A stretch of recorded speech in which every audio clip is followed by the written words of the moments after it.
Аташбекович, мына расмий академияны ачып алдыңыздар. Мана кандай анан коомчулукта азыр биз баягы билетти Рональдино келет деп сатып алганбыз. Келбей калат турбайбы деген дагы суроолор жаралып атат да. Расмий келе турган болдубу? Дегиз жалпы ачылыш боюнча бүгүн жакшы күн болуп атат. Чоң ири клубтун бири дүйнөдөгү Кыргызстанга, Жалал-Абадка келип академиясын ачып атат. Толтура күйөрмандар келди, футболчу сүйгөн адамдар келди. Анын ичинде, конечно, мындай чоң мероприятиелерде өзү ушундай болот окшойт да. Рональдино өзү интервью берип, силер билгендей, Кыргызстанга келатам, бүткүлө мен Бишкектен жолугабыз деп берген.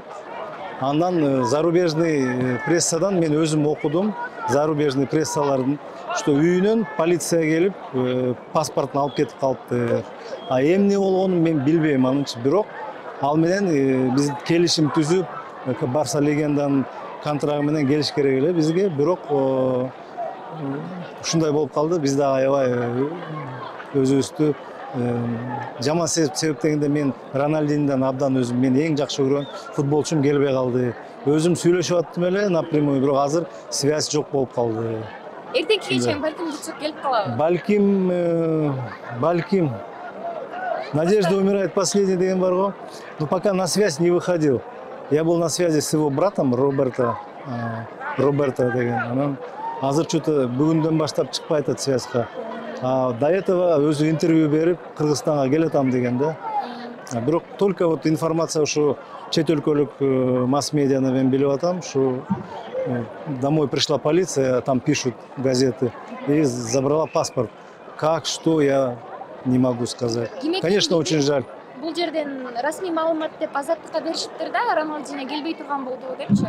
Анан тоготор жерин келбей турган болду деп берсек болобу? Себеби Рональдино үчүн билетти сатып алгандар жарандар аябай көп да. Рональдинога бул программа өзү чоң да. Анан бул жерде Рональдинодон именитыйлар бар.